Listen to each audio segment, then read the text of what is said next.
Hey, Brother Jed here, and welcome to another week of Institute. As with previous weeks, we will be pursuing our study of living the restored gospel of Jesus Christ in troubled times, and this is a course that is based on a number of publications that we find in the church's newsroom site. So if you go over to institutemidwest.org, you can see our class schedule. I've already updated the schedule a bit because we're covering some things this week that I thought we might also cover in weeks after this, but I thought we'll probably be able to condense those into those 2 weeks into one lesson. So I've got some new stuff up there.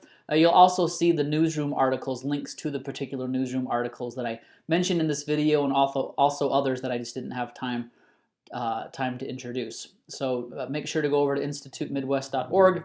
Find the class listings for the Restored Gospel of Jesus Christ in Troubled Times, or, it'll say something like that. Look for the picture of Elder Oaks, and you'll be able to find us. So today, the question that I wanted to ask the newsroom for some help on was one that I've received a number of times from different students here in the Chicago area. Questions like, hey, why does the church keep making things so hard? Whenever they take a position on public issues, I just want them to stay quiet. Isn't there supposed to be a separation of church and state?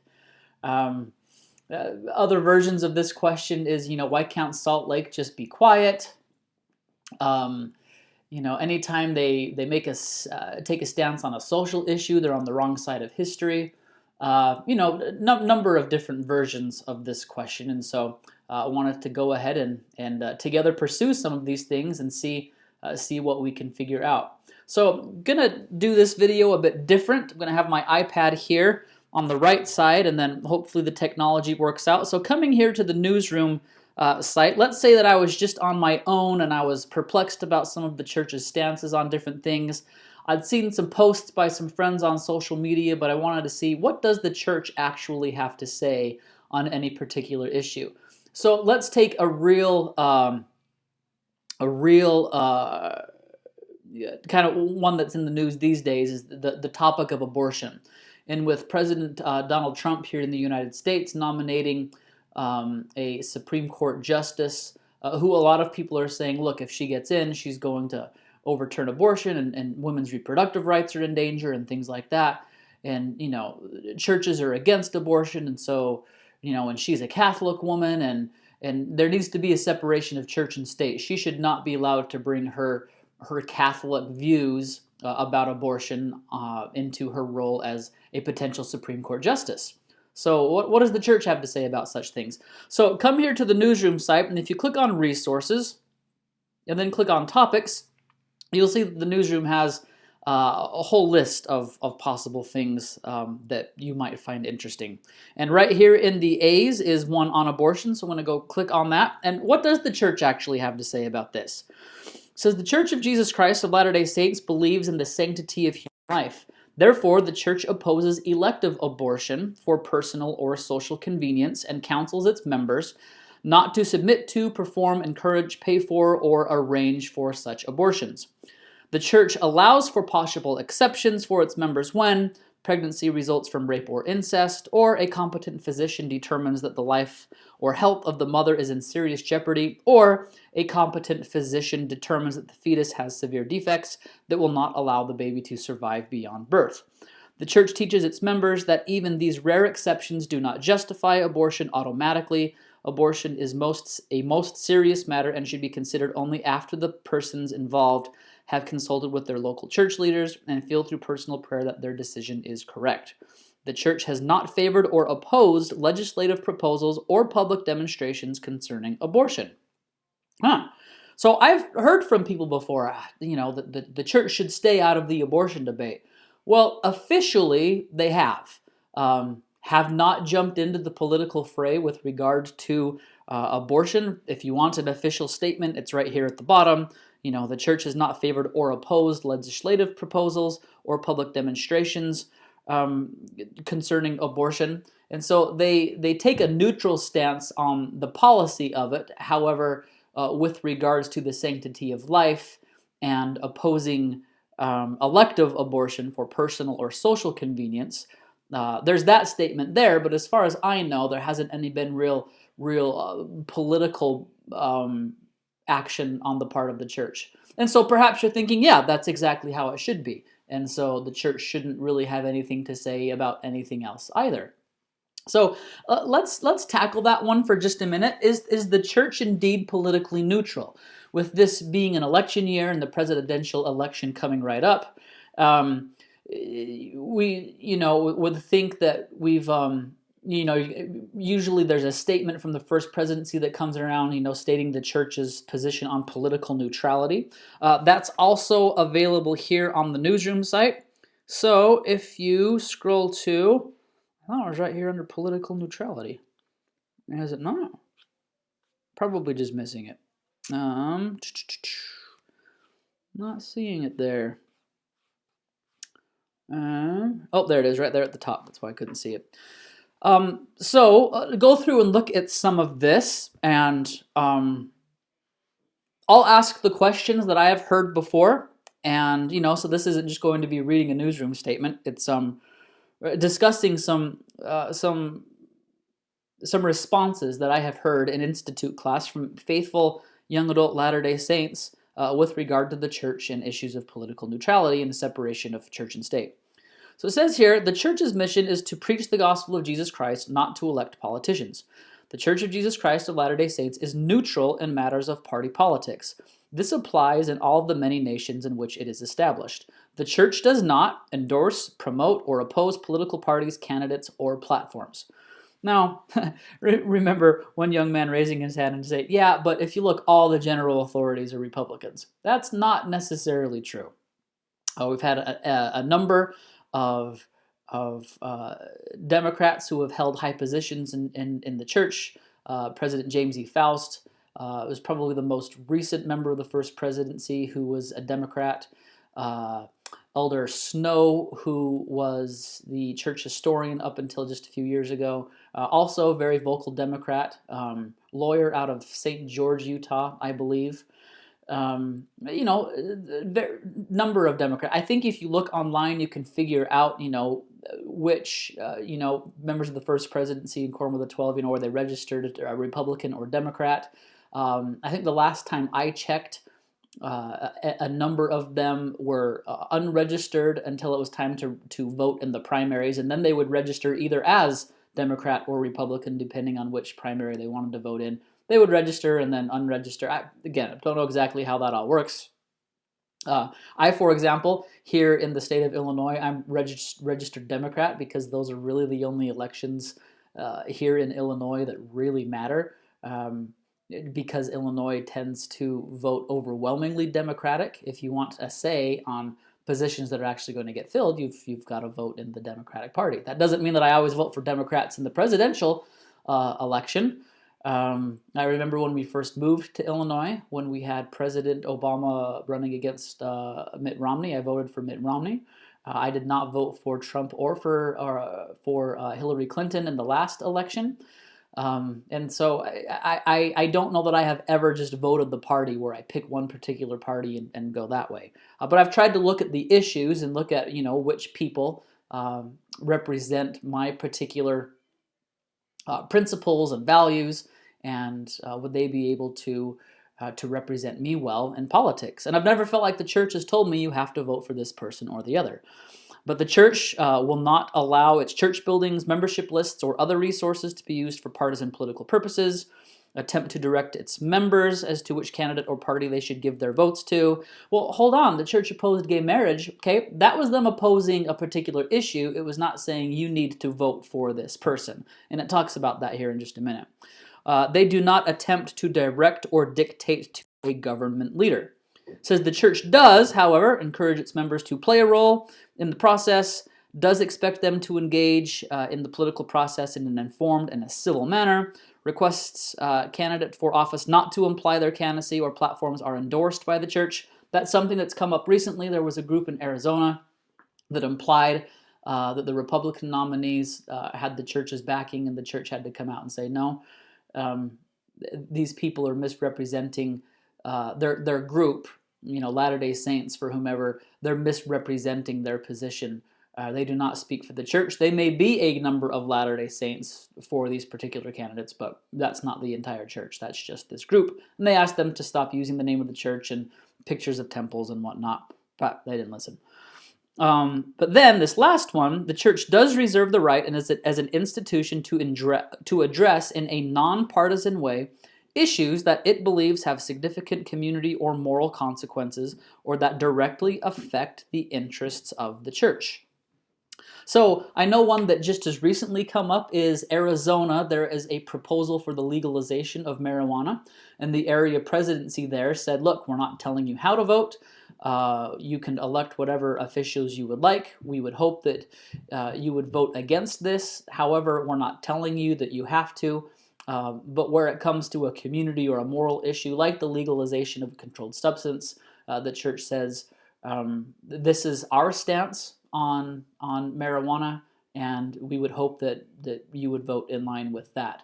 Now, it's not like if somebody opposed that they would have their membership placed in jeopardy, or that they would receive some type of censure. Now, if somebody became, regardless of the issue, combative, use fast and testimony meeting as a type of megaphone for sharing their particular issues on any politically charged issue, then that might be a problem. But no, we're allowed to vote how we would like to, and believe that there ought to be that separation of church and state. I'm going to jump over here to the Book of Mormon, and Alma chapter 30 records the story of Alma interacting with a man who comes after organized religion. And it's the story of Korihor. And so he comes to Zarahemla and he starts to preach that there is going to be no Christ. And then here in chapter 30, verse 7, we get this statement of separation of church and state, of political neutrality. Alma chapter 30, verse 7 says, "Now there was no law against a man's belief, for it was strictly contrary to the commands of God that there should be a law which should bring men on to unequal grounds. For thus saith the Scripture," quoting the Old Testament out of Joshua, "Choose ye this day whom ye will serve. Now if a man's desire was to serve God, it was his privilege, or rather if he believed in God, it was his privilege to serve him. But if he did not believe in him, there was no law to punish him." Now eventually what goes on is, Korihor, he kind of comes after Alma in the church, and he makes some very similar arguments against people of faith as we hear today. So, with regard to the Supreme Court nomination with Judge Amy Coney Barrett. Now she's finds herself in a very difficult situation. Everything I've read about the woman is very admirable. She seems uniquely qualified for the position. However, she does have a religious background, which makes some people very, very, very uncomfortable.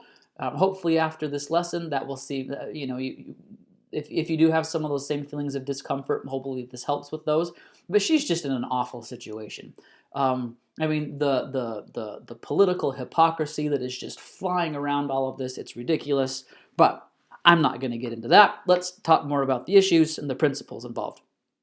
So Korihor, he comes and he says, "O ye that are bound down under a foolish and a vain hope, why do ye yoke yourselves with such foolish things? Why do ye look for a Christ? For no man can know of anything which is to come."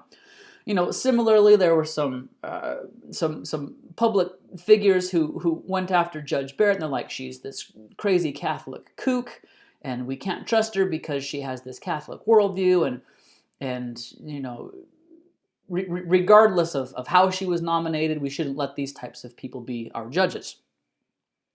Well, I'm going to turn this around a bit. So verse 13, couldn't we say the same type of thing to Korihor or to other types of anti-religious figures who say something like this?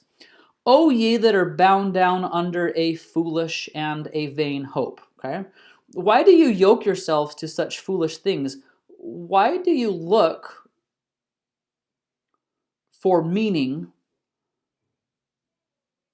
for purpose, for what other things could we say? Why do you look for a Christ? Why do you look for a God in things that are man-made? Because just like you said, that religious people can't know of anything which is to come, well, ultimately, that's a type of relativism that circles back and eats itself. Because if Korihor is saying, for no man can know of anything which is to come, then he's got to admit that he doesn't know that that is necessarily true. All forms of relativism are ultimately self-defeating.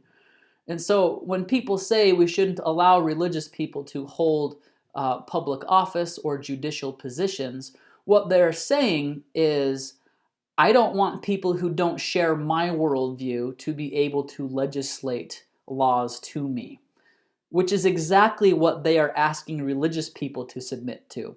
It's okay for somebody who says, I'm not religious, to make those types of laws, but it's not okay for somebody who is religious to make those same types of laws. And ultimately, that's what government is all about, is to get people from a wide variety and spectrum of different political views, religious views, ideological views, philosophical views, all of those things. It's not that we need to unite everybody under the same type of thinking, but we need people who can get us to all coexist in a way where, of course, we're going to step on each other's toes now and then because we have such fundamental differences about things. But hopefully we could do so in such a way where we're still able to coexist, where we can protect that which we as a society deem to be most valuable, and stop legislating things or calling things illegal that we as a society determine. No, we've kind of moved past that. That doesn't need to be illegal anymore. So just a short Book of Mormon reference to that. I'm going to go over and pick up a different issue here. Back over to the newsroom, I'm going to go to immigration. And the church's stance here on immigration may surprise some people. Again, a lot of people say the Church of Jesus Christ of Latter-day Saints, it's just Republican, it's super conservative. Well, this might surprise you. The church has some pretty, I'll just read it for what it says. It says, as a worldwide church dealing with many complex issues across the globe, the Church of Jesus Christ of Latter-day Saints promotes broad, foundational principles that have worldwide application. The church regards the declaration of the Utah Compact as a responsible approach to the urgent challenge of immigration reform. It is consistent with principles for which we stand. We follow Jesus Christ by loving our neighbors. The Savior taught that the meaning of neighbor includes all of God's children in all places at all times. We recognize an ever-present need to strengthen families. Families are meant to be together. Forced separation of working parents from their children weakens families and damages society. We acknowledge that every nation has the right to enforce its laws and secure its borders. All persons subject to nations' laws are accountable for their acts in relation to them. Public officials should not create and administer laws that reflect the best, public officials should create and administer laws that reflect the best of our aspirations as a just and caring society. Such laws will properly balance love for neighbors, family cohesion, and the observance of just and enforceable laws. Okay? For some people, they're thinking, that doesn't go far enough. And for other people, are going to say, that goes too far. Well, then again, we keep working on things, we vote as we're going to, but here, no statement of you need to particularly pick these, stand by these positions, or you need to elect these particular officers. Just not the way it works. I'm going to go back to the scriptures, and let's go over to Doctrine and Covenants, section 34. Section, is that it? Yeah, section 134.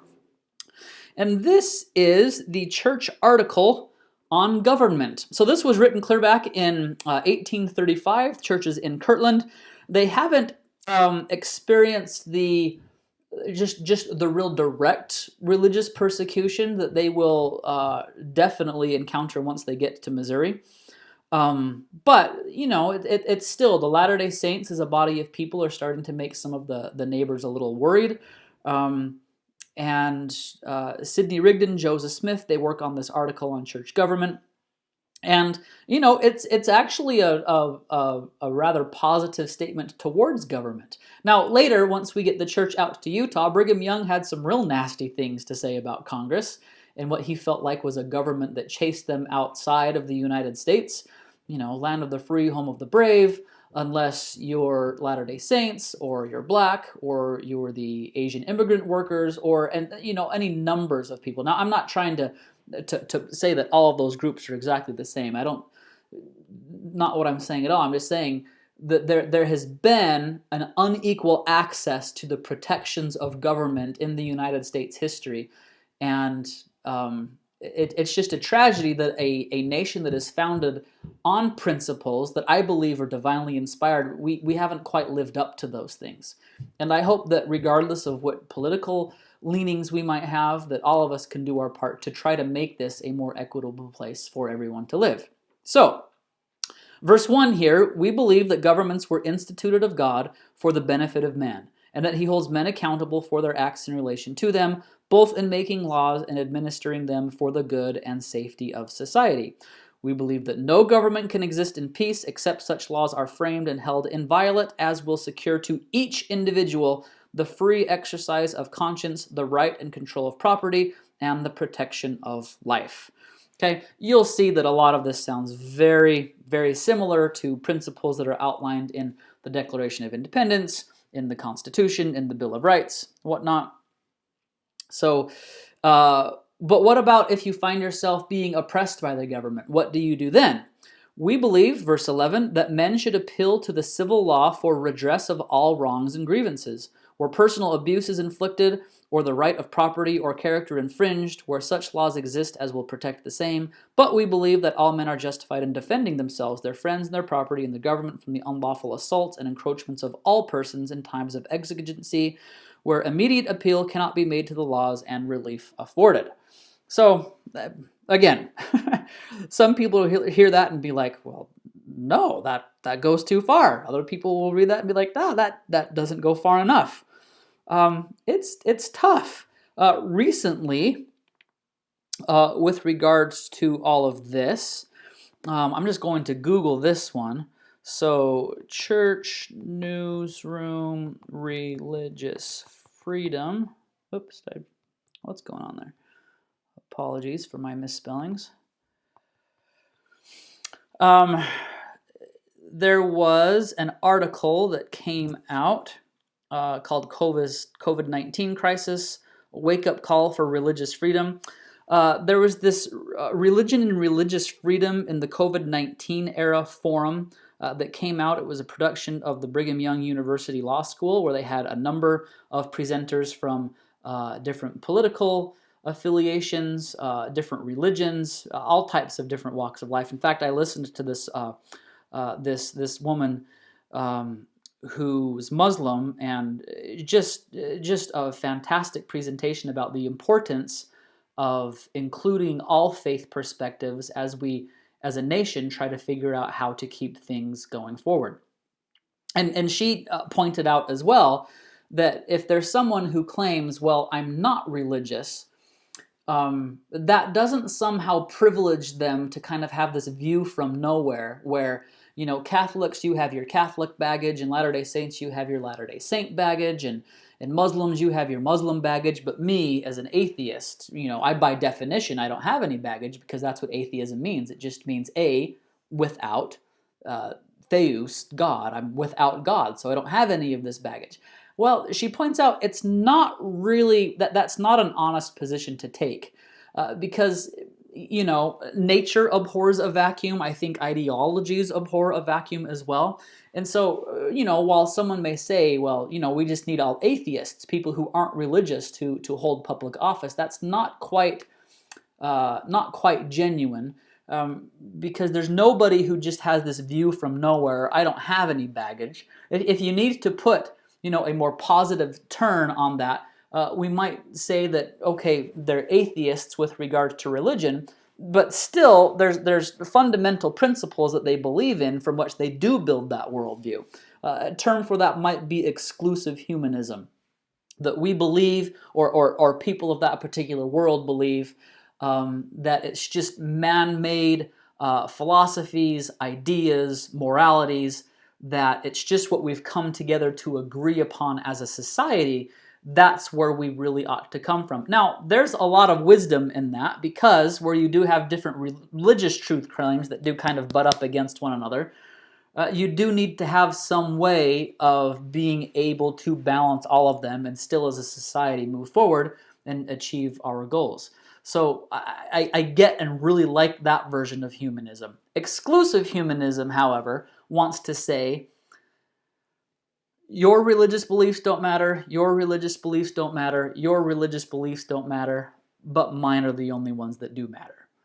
And that's a type of religious bigotry that, well, hold on, we're not religious, we're humanist. Okay, again, if we take a very broad definition of the term religion, again, lig, to bind, the set of ideas to which we bind ourselves again and again and again is one's personal religion. And exclusive humanism is totally one of those.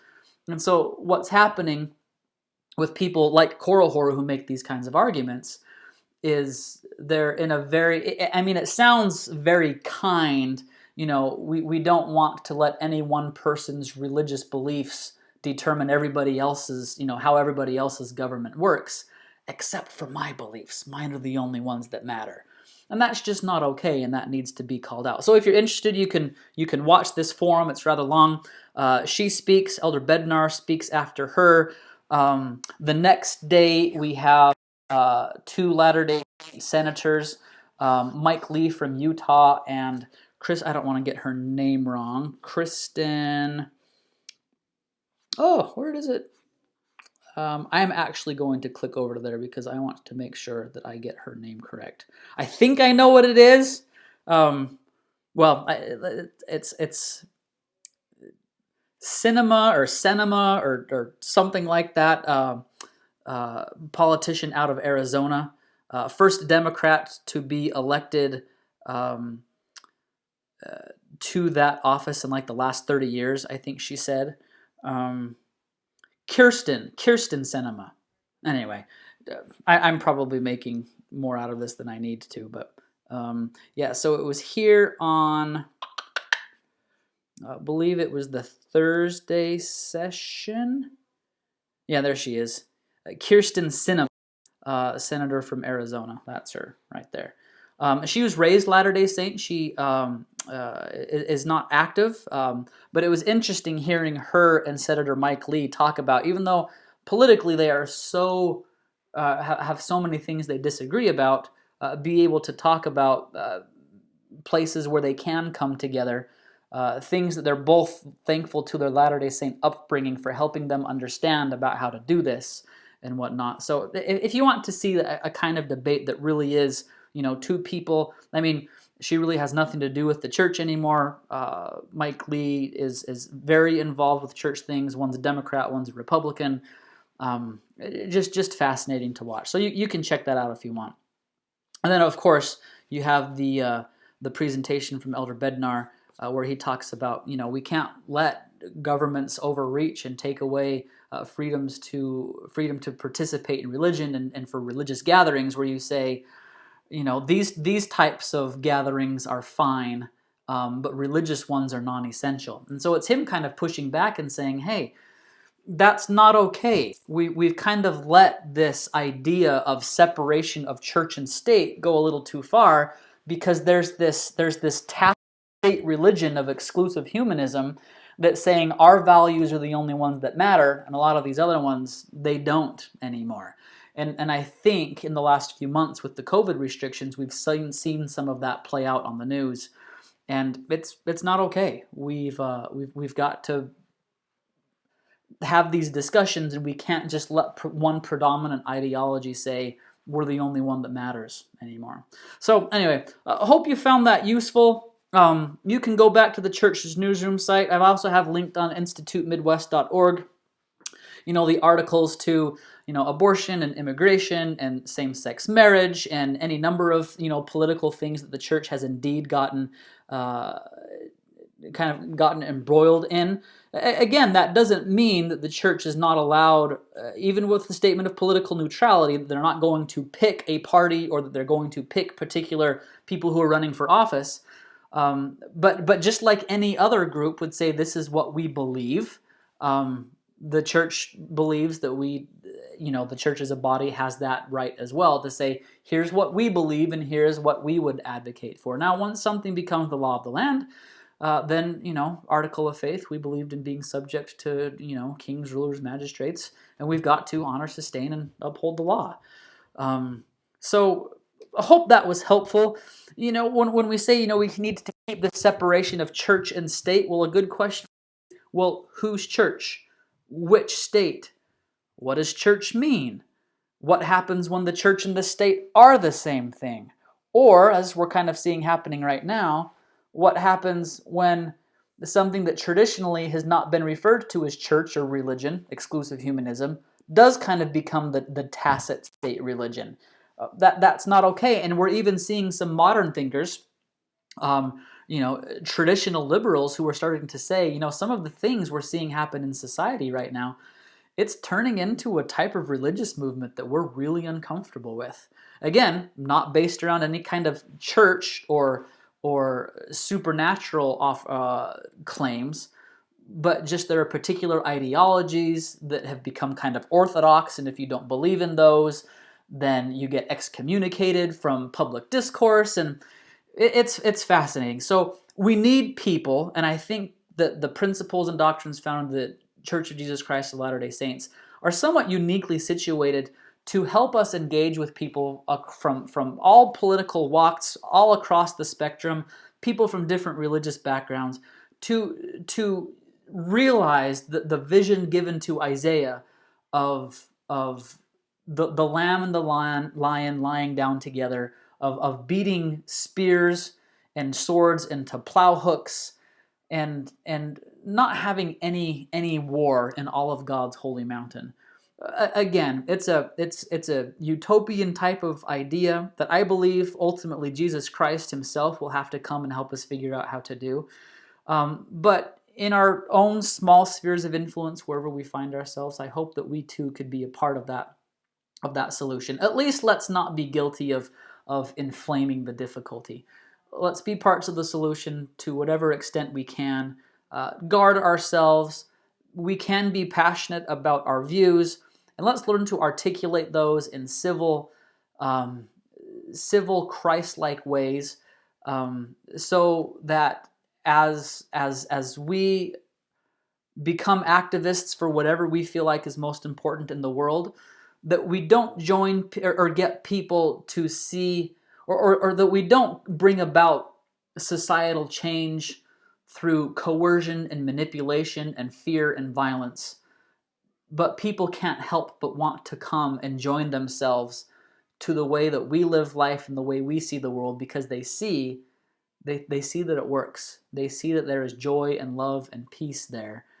And ultimately, that's what the Lord has to offer for all of us. So, hope it was helpful. Lots of more things on the church's newsroom site with regards to political issues and separation of church and state. So definitely check those out. Some great animations and whatnot about what belongs in the public square and what doesn't. So have a good time going through and finding some of those things. And just bear my testimony that I'm grateful to a God who is a God of laws and of order. I believe that governments are a necessary part of society. But like any good thing, you push it too far and it can become, instead of a tool, it can become a weapon. So let's make sure that in our own spheres of influence, we're not doing that with whatever degree of power and influence we might have, but use it for good and use it for building the kingdom and using it for promoting peace. And I share that in the name of Jesus Christ. Amen.